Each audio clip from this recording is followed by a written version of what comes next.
Break के बाद एक बार फिर से आप सभी दर्शकों का अन्नदाता कार्यक्रम में स्वागत है।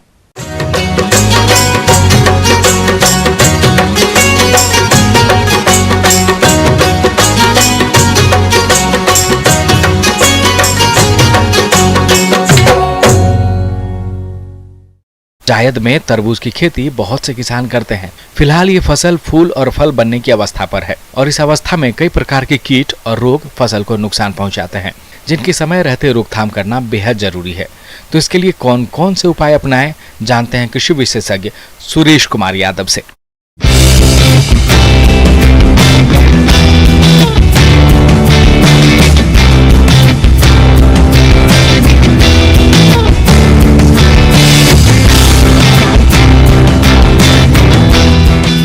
तरबूज फसल हमारे यहाँ किसान आमतौर पर एक वैश्विक फसल के रूप में लेता है और अन्य फसलों की भांति तरबूज फसल में कुछ रोग कीटों का प्रकोप भी अधिक होता है और यदि किसान भाई इनको समय पर नियंत्रित कर ले तो किसान भाइयों को इस फसल के द्वारा अच्छा मुनाफा और अच्छा उत्पादन भी प्राप्त होता है।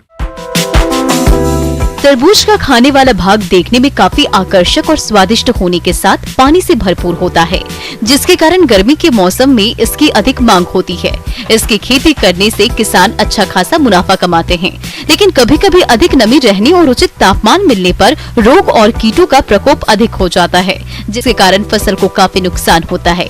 और जो किसान भाई रोग कीटों की सही पहचान करके समय पर नियंत्रण कर लेते हैं, उनकी फसल कीट रोगों में होने वाले नुकसान से बच जाती है।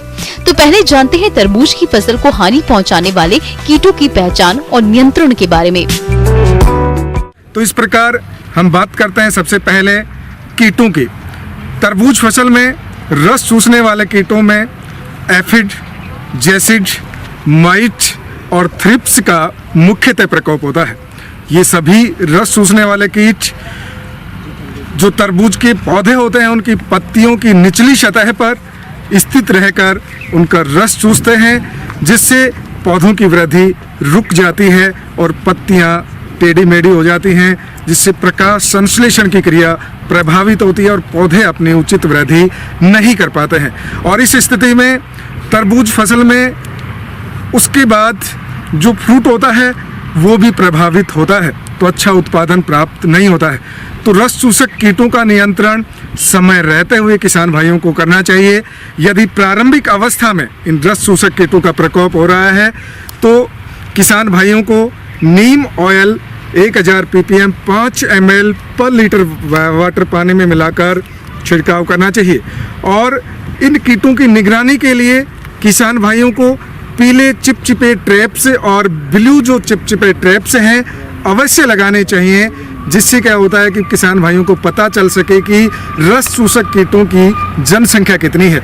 और यदि किसान भाइयों को लगता है कि ये कीट हमारी फसल को नुकसान पहुंचा रहे हैं, एक ETL लेवल से ऊपर इनकी जनसंख्या जा रही है, तो उपयुक्त कीटनाशक का उपयोग भी किसान भाइयों को करना चाहिए। तो हम बात करें जैसे थाइमेथैक्सोम 25% WG 0.5 ग्राम प्रति लीटर पानी में मिलाकर भी छिड़काव कर सकते हैं। इसके अलावा हम बात करें फिप्रोनिल 5SC लगभग 2 ml प्रति लीटर पानी में मिलाकर छिड़काव कर सकते हैं। प्रदेश के बहुत से किसान भाइयों ने तरबूज की फसल लगाई है। उनकी फसल इस समय पुष्पन से फलन की अवस्था पर है। इस समय बदलते मौसम के कारण फसल में कई तरह के रोगों का प्रकोप होता है। कभी कभी प्रबंधन के अभाव में पूरी फसल नष्ट हो जाती है। तो किसान भाई इन रोगों की सही पहचान करके नियंत्रण किस तरह से करें जिससे अच्छा उत्पादन मिल सके।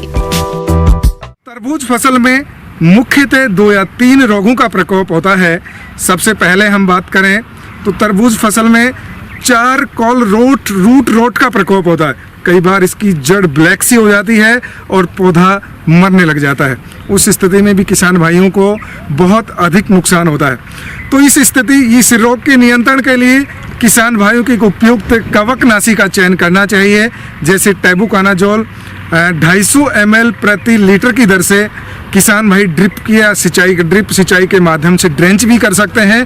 तो तरबूज फसल में सडनली अचानक बैक्टीरियल विल्ट और इसमें कवक जन फ्यूजेरियम विल्ट का प्रकोप भी होता है, और इसमें कई बार जब पौधा फ्रूटिंग अवस्था में होता है, फल देने की अवस्था में होता है, उस समय पौधा हरा अवस्था में ही सूखना प्रारंभ हो जाता है। तो इस रोग के नियंत्रण के लिए हमें उपयुक्त कवकनाशी, जैसे हम बात करें तो टैबुकोनाजोल की आप ड्रेंचिंग भी कर सकते हैं, लेकिन इसके साथ में आपको एंटीबायोटिक का उपयोग करना है। जैसे हम स्ट्रेप्टोसाइक्लिन या कासुकोमाइसिन की ड्रेंचिंग करके भी इस रोग को आसानी से नियंत्रित कर सकते हैं। कई बार इसमें डाउनी मिल्ड्यू, मृदु रोमिल आसिता और इसके साथ पाउडरी मिल्ड्यू रोग का प्रकोप भी हो जाता है। ये दोनों रोग भी कवक जनित रोग हैं, और पाउडरी मिल्ड्यू रोग की रोकथाम के लिए हमें गंधक के चूर्ण का छिड़काव कर भी इसको रोक सकते हैं, और कैराथेन 1 ml प्रति लीटर पानी में मिलाकर छिड़काव करके भी हम चूर्णी फफूंद रोग को रोक सकते हैं। इसके अलावा जो मृदु रोमिल आसिता रोग है, डाउनी मिल्ड्यू रोग है, इस रोग की रोकथाम के लिए हम टैबुकोनाजोल या मेटालेक्जिल 2 ग्राम प्रति लीटर पानी में मिलाकर छिड़काव कर इस रोग को भी समय रहते हुए हम नियंत्रित कर सकते हैं।